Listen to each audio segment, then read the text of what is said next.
ఎడారిలో సెలయేర్లు. ఆగస్ట్ 9వ తేదీ. నీ వలన బలమునందు మనుష్యులు ధన్యులు, వారు బాకాలోయలోబడి వెళ్ళుచు దానిని జలమయముగా చేయుదురు. కీర్తనల గ్రంథము 84వ అధ్యాయము 5, 6 వచనాలు. తేలిక హృదయాలతో ఉల్లాసంగా ఉన్న వాళ్లకు ఓదార్పు కలుగదు. మనం అట్టడుకి వెళ్ళిపోవాలి. అప్పుడే దేవుని నుండి వచ్చే అతి ప్రశస్తమైన బహుమానం ఓదార్పును మనం పొందగలం. అప్పుడే ఆయన పనిలో ఆయనతో సహకరించే వాళ్ళం కాగలం. మన ఆత్మలపై చీకటి కమ్ముకోవడం అవసరమే. ఇలా రాత్రి అయినప్పుడు, ఆకులు ముడుచుకున్నప్పుడు, పూలరేకుల్లో సూర్యకాంతి వెలుగులు లేనప్పుడు లోటు మాత్రం ఉండదు.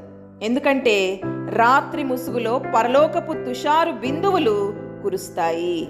ఇవి సూర్యుడు లేనప్పుడే వర్షిస్తాయి. శోకపు లోయలో, బాధల దారిలో వెళ్తుంటే దేవుని ఓదార్పు తోడై నన్నెత్తి పట్టింది. భూమికి కావాలి సూర్యకాంతి, మేఘాల జాడలు, మనకీ కావాలి వెలుగు నీడలు. అందుకే కొలిమిలో తప్పనిసరిగా కాలాలి.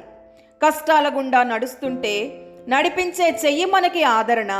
ఆయన పంపే శోకాలు, వేదనలు కృపలో ఆయన నేర్పే పాఠాలు. ఈ కలుపు తీతకి బెదిరిపోకు, ఇది మన మేలుకేనని రైతుకు తెలుసని మర్చిపోకు. నీ ఫలితం అప్పుడు నూరంతలు. శ్రమల అవసరం, వాటికో ప్రయోజనం ఉంది.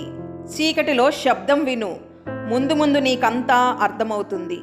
చీకటి లోయలో, వెలుగు నీడలో దేవుడే తోడు.